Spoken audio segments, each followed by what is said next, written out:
ಅಂಜಲಿ ಅಂಜಲಿ ಅಂಜಲಿ ಎದ್ದೇಳಮ್ಮ. ಈಗಾಗಲೇ ಹೊತ್ತಾಗಿದೆ. ಹೇಳಮ್ಮ. ಅರೇ ಅಲ್ಲ, ಇಷ್ಟು ಜೋರಾಗಿ ಎಬ್ಬಿಸ್ತಿದ್ದೀರಲ್ಲ, ಸ್ವಲ್ಪ ನಿಧಾನವಾಗಿ ಎಬ್ಸಬಾರ್ದ ಪಾಪ ಅವಳ? ನಾನೆಲ್ಲ ಜೋರಾಗಿ ಎಬ್ಬಿಸ್ತಾ ಇದ್ದೀನಿ? ಅಂಜಲಿ ಅಂಜಲಿ ಎದ್ದೇಳಮ್ಮ ಅಂತ ನಿಧಾನಕ್ಕೆ ಎಬ್ಬಿಸ್ತಿದ್ದೀನಿ. ಅದನ್ನೇ ನಾನು ಹೇಳಿದ್ದು, ನಿಮಗೆ ಸರಿಯಾಗಿ ಎಬ್ಸಕ್ಕೆ ಬರಲ್ಲ ಅಂತ. ಅಂದ್ರೆ ಈ ಕಡೆಗೆ ಬನ್ನಿ, ಹೇಗೆ ಎಬ್ಸೋದು ಅಂತ ನಾನು ತೋರಿಸ್ತೀನಿ. ಅಂಜಲಿ, ಏನಮ್ಮ? ಎದ್ದಳೆ ಮೇಲೆ. ಗಂಟೆ 10:30 ಆಯ್ತು, ಇನ್ನು ಮಲ್ಕೊಂಡಿದ್ಯಲ್ಲ. ಹೆಣ್ಮಕ್ಳು ಇಷ್ಟ ತನಕ ಮಲ್ಕೋಬಾರ್ದು. ಲೇ ಅರು, ನೀನು ಅವಳನ್ನು ಎಬ್ಬಿಸ್ತಾ ಇದೆಯೋ ಇಲ್ಲ ಬೈತಾ ಇದೆಯೋ? ಇನ್ನೇನು ನಿಮ್ ತರ ಅಂಜಲಿ ಹೇಳಮ್ಮ, ಹೊತ್ತಾಯ್ತು ಹೇಳಮ್ಮ, ಬಂಗಾರಿ ಹೇಳಮ್ಮ ಅಂತಿರ್ತಾರ. ಅಂಜಲಿ ನೀವಿಬ್ರು ಏನಾದ್ರೂ ಮಾತಾಡ್ಕೊಳ್ಳಿ ಅಂತ ತನ್ನ ಪಾಡಿಗೆ ತಾನು ಮಲಗಿರ್ತಾಳೆ. ಪಾಪ ಕಣೆ, ಟ್ರಿಪ್ಪಲ್ಲಿ ಸುತ್ತಾಡಿರ್ತಾಳಲ್ಲ, ಹಾಗಾಗಿ ನಿದ್ರೆ ಬಂದಿರುತ್ತೆ ಅಷ್ಟೇ. ಅದಕ್ಕೆ ಅಂತಾನೆ ನಾನು ಎಬ್ಬಿಸ್ಲಿಲ್ಲ. ಈಗ ಗಂಟೆ 10:30 ಆಯ್ತು, ಎದ್ದು ಸ್ನಾನ ಮಾಡಿ ಏನಾದ್ರೂ ಒಂದ್ಸರಿ ಹೊಟ್ಟೆಗೆ ತಿನ್ಬೇಕೋ ಬೇಡವಾ? ನೋಡು ನೋಡು, ಮತ್ತೆ ಪಾಪ ಮಲ್ಕೊಂಡ್ಬಿಟ್ಲು. ಅವಳಿಗೆ ನಿದ್ದೆ ಸರಿಗ ಆಗಿಲ್ಲ ಅನ್ಸುತ್ತೆ. ಏ ಅಂಜಲಿ, ಯಾರಿಗೆ ಹೇಳ್ತಾ ಇರೋದು ಎದ್ದೇಳು ಅಂತ? ಏನಮ್ಮ, ನೆಮ್ಮದಿಯಾಗಿ ಮಲ್ಕೊಳಕ್ಕೂ ಬಿಡಲ್ವಲ್ಲ, ಒಳ್ಳೆ ಕವ ಕವ ಅಂತ್ಯ. ಗಂಡನ ಮನೆಗೆ ಹೋದ್ಮೇಲೆ ಗೊತ್ತಾಗುತ್ತೆ ನಾನು ಯಾಕೆ ಕವ ಕವ ಅಂತಿದ್ದೆ ಅಂತ. ಎದ್ದೋಗಿ ಸ್ನಾನ ಮಾಡು, ತಿಂಡಿ ತರ್ತೀನಿ. ಅಂಜಲಿ ಕೋಪ ಮಾಡ್ಕೊಂಡು ಅಲ್ಲಿಂದ ಹೋಗ್ತಾಳೆ. ನೀವೇನ್ ನೋಡ್ತಾ ಇದ್ದೀರಾ? ನಡೀದಿ ತಿಂಡಿ ತಿನ್ನೋರಂತೆ. ಅಲ್ಲ ಕಣೆ ಯಾರು, ಯಾಕೆಷ್ಟು ಕೋಪ ಮಾಡ್ಕೋತೀಯಾ? ಅಲ್ಲ, ಈಗಲೇ ಅಂಜಲಿ ಮುಂದೆ ಗಂಡನ ಮನೆ ವಿಷಯ ಎಲ್ಲ ಯಾಕೆ ತೆಗಿತಿದ್ಯಾ ನೀನು? ಪಾಪ, ತವ್ರ ಮನೇಲಿ ಇರೋವರೆಗೂ ಆರಾಮಾಗಿರ್ಲಿ ಬಿಡು. ಗಂಡನ ಮನೇಲಿ ಹೋದ್ಮೇಲೆ ಮಾಡೋದಿದ್ದೇ ಇರುತ್ತೆ. ಮಾಡೋದಿದ್ದೇ ಇರುತ್ತೆ. ತವ್ರ ಮನೇಲಿ ಬೆಳಗ್ಗೆ ಬೇಗ ಎದ್ದು ಒಂದ್ ಸ್ವಲ್ಪ ಕೆಲಸ ಮಾಡಿದ್ರೆ ತಾನೆ ಗಂಡನ ಮನೇಲಿ ಹೋದ್ಮೇಲೆ ಹೇಗೆಲ್ಲ ನಿಭಾಯಿಸೋದು ಅಂತ ಗೊತ್ತಾಗೋದು. ಇಲ್ಲೇ 10:30ವರೆಗೂ ಮಲ್ಕೊಂಡಿದ್ರೆ ಏನ್ ಗೊತ್ತಾಗುತ್ತೆ? ಸರಿ ಸರಿ, ಹೊಟ್ಟೆ ಹಸಿತಿದೆ, ಬಾ ತಿಂಡಿ ಕೊಡು. ನಾನು ಹೇಳೋದನ್ನ ಒಬ್ರು ಅರ್ಥ ಮಾಡ್ಕೊಳ್ಳಲ್ಲ, ಎಲ್ಲರೂ ನಂದೇ ತಪ್ಪು ಅಂತ ಮಾತಾಡ್ತಾರೆ.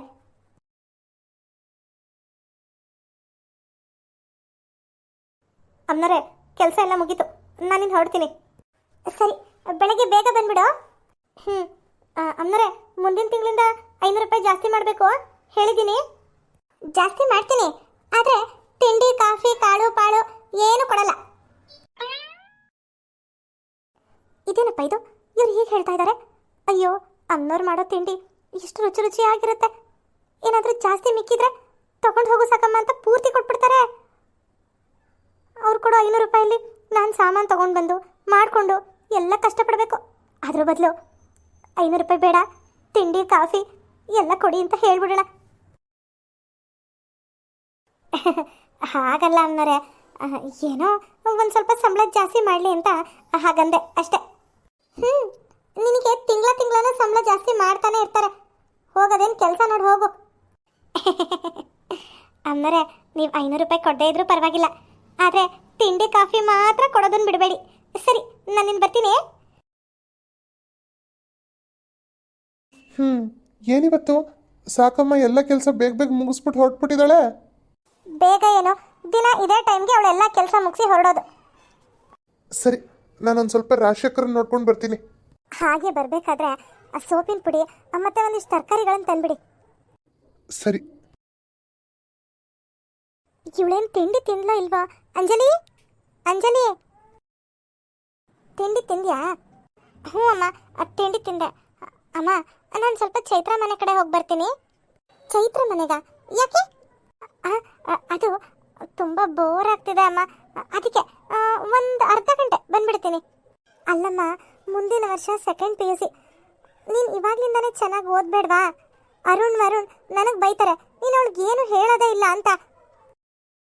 ಅಮ್ಮ, ಒಂದು ಅರ್ಧ ಗಂಟೆ ಪ್ಲೀಸ್ ಅಮ್ಮ. ಸರಿ, ಬೇಗ ಹೋಗಿ ಬಂದ್ಬಿಡು. ಸರಿ. ಮದುವೆ ಆಗೋವರೆಗೂ ಅಷ್ಟೇ, ಫ್ರೆಂಡ್ಸು ಅಲ್ಲಿ ಇಲ್ಲಿ ಅಂತ ಸುತ್ತಾಡೋದು. ಆಮೇಲೆ ಅವ್ರವ್ರ ಸಂಸಾರ ಅವ್ರವ್ರಿಗೆ. ಹಾಯ್ ಅಂಕಿತ್. ಏನು ಮೇಡಮ್, 4-5 ದಿವಸದಿಂದ ಫೋನ್ ಇಲ್ಲ, ಏನಿಲ್ಲ, ಎಲ್ಲಿಗೆ ಹೋಗಿದ್ರಿ? ಏನು ಸಮಾಚಾರ? ಕಾಲೇಜಿಂದ ಟ್ರಿಪ್ ಹೋಗ್ತಿದ್ದೀವಿ ಅಂತ ಹೇಳಿದ್ನಲ್ಲ. ಓಹ್, ಕರೆಕ್ಟ್ ಅಲ್ವಾ? ನನಗೆ ಮರ್ತೇ ಹೋಗಿತ್ತು.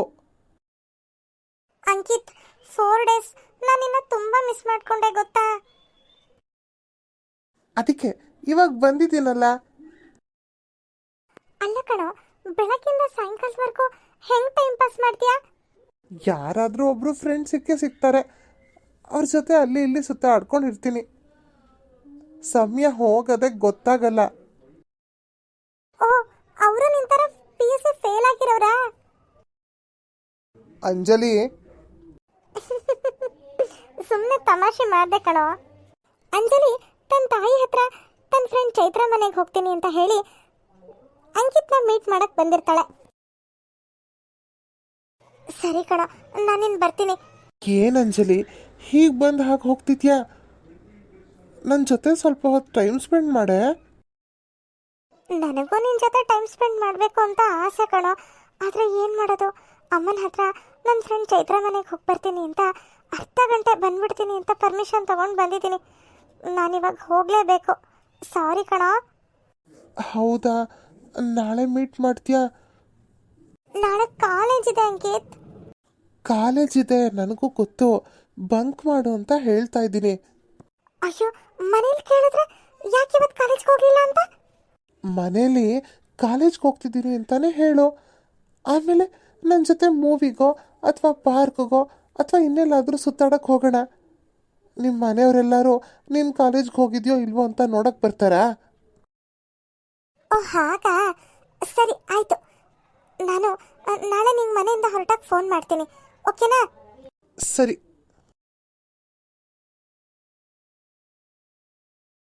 ಆ ಕಡೆ ಅಂಜಲಿ ತನ್ನ ತಾಯಿ ಹತ್ರ ನನ್ನ ಫ್ರೆಂಡ್ ಚೈತ್ರ ಮನೆಗೆ ಹೋಗ್ತೀನಿ ಅಂತ ಹೇಳಿ ಹೋಗಿರ್ತಾಳೆ. ಆದರೆ ಚೈತ್ರ ಅಂಜಲಿನ ಹುಡ್ಕೊಂಡು ಅವ್ರ ಮನೆಗೆ ಬಂದಿರ್ತಾಳೆ. ಅಂದರೆ ಅಂಜಲಿ ನಿಮ್ಮ ಮನೆಗೆ ಬರಲಿಲ್ವಾ? ಇಲ್ಲ ಆಂಟಿ, ಅಂಜಲಿ ನಮ್ಮ ಮನೆಗೆ ಬಂದಿಲ್ಲ. ಮತ್ತೆ ಚೈತ್ರ ಮನೆಗೆ ಹೋಗಿ ಬರ್ತೀನಿ ಅಂತ ಹೇಳಿ ಹೋದ್ಲಲ್ಲ, ಎಲ್ಲಿ ಹೋದ್ಲು? ಓ, ಹಾಗಾದ್ರೆ ಅವಳು ನಮ್ಮನೆಗೆ ಹೋಗಿದ್ದಾಳೆ, ನಾನು ಈ ಕಡೆ ಬಂದಿದ್ದೀನಿ ಅನ್ಸುತ್ತೆ. ಇರ್ಬೋದು, ನೀನಲ್ಲಿಲ್ಲ ಅಂತ ಗೊತ್ತಾಗಿ ಅವಳು ಮನೆಗೆ ವಾಪಸ್ ಬರ್ತಾಳೆ. ಕೂತ್ಕೋ. ಇಲ್ಲಿ ಆಂಟಿ, ಪರವಾಗಿಲ್ಲ, ಹೇಗೂ ನಾಳೆ ಕಾಲೇಜಲ್ಲಿ ಮೀಟ್ ಆಗ್ತೀವಲ್ಲ. ಸರಿ ಆಂಟಿ, ನಾನು ಬಂದಿದ್ದೆ ಅಂತ ಹೇಳಿಬಿಡಿ, ನಾನಿನ್ನು ಬರ್ತೀನಿ. ಎಲ್ಲಿ ಹೋದ್ಲಿವಳು? ಚೈತ್ರ ಮನೆಗೆ ಅಂತ ಹೇಳಿ ಹೋದ್ಲು. ಚೈತ್ರ ನೋಡಿದ್ರೆ ಇಲ್ಲಿಗೆ ಬಂದಿದ್ದಾಳೆ. ಇನ್ನೆಲ್ಲಿ ಹೋಗಕ್ಕೆ ಸಾಧ್ಯ ಇವಳು? ಅಯ್ಯಪ್ಪ, ಈ ತರಕಾರಿಗಳನ್ನೆಲ್ಲ ಎತ್ಕೊಂಡು ಬರೋ ಅಷ್ಟೊತ್ತಿಗೆ ಸಾಕಾಗೋಯ್ತು ಕಣೆ. ಯಾರು ಮೊದ್ಲಂಗೆ ಆಗಲ್ಲ ಇವಾಗ ನನಗೆ. ಒಂದು ಲೋಟ ನೀರು ಕೊಡ್ತೀಯಾ? ಒಂದು ನಿಮಿಷ ತರ್ತೀನಿ. ಅಂಜಲಿ, ಈ ಬಿಸಿಲಲ್ಲಿ ಎಲ್ಲಿ ಹೋಗಿದ್ದೆ ನೀನು? ಅಪ್ಪ, ಅದು ನನ್ನ ಫ್ರೆಂಡ್ ಚೈತ್ರ ಮನೆಗೆ. ತಗೊಳ್ಳಿ ನೀರು.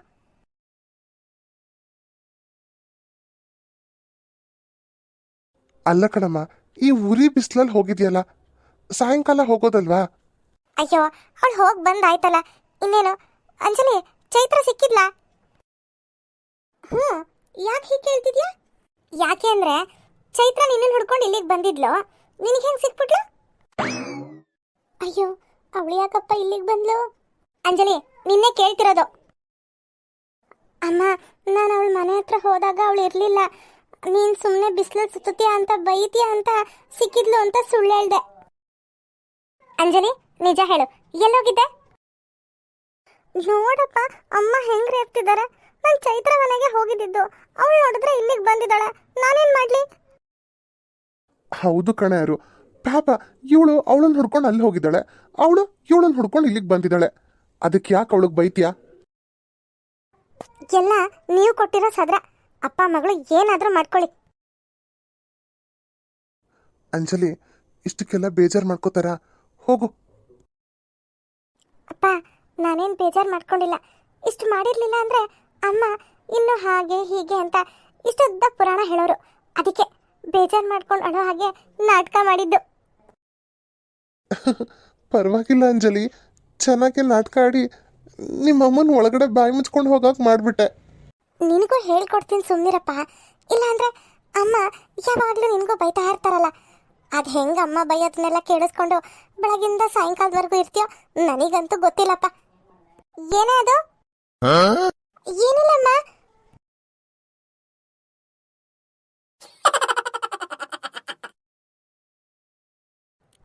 ಅಂಜಲಿ ಚೈತ್ರ ಮನೆಗೆ ಹೋಗಿಲ್ಲ, ಅವಳು ಬೇರೆ ಕಡೆ ಹೋಗಿದ್ದಾಳೆ ಅನ್ನೋ ವಿಷಯ ಅವ್ರ ತಾಯಿಗೆ ಗೊತ್ತಾಗುತ್ತಾ? ಮುಂದೇನಾಗುತ್ತೆ ಅನ್ನೋದನ್ನ ನೆಕ್ಸ್ಟ್ ಎಪಿಸೋಡ್ನಲ್ಲಿ ನೋಡೋಣ. ಈ ಎಪಿಸೋಡ್ ನಿಮಗೆಲ್ಲ ಇಷ್ಟ ಆಗಿದ್ರೆ ಪ್ಲೀಸ್ ನಮ್ಮ ಚಾನಲ್ನ ಸಬ್ಸ್ಕ್ರೈಬ್ ಮಾಡಿ, ಹಾಗೆ ಲೈಕ್ ಮಾಡಿ, ಶೇರ್ ಮಾಡಿ, ಕಮೆಂಟ್ ಮಾಡಿ.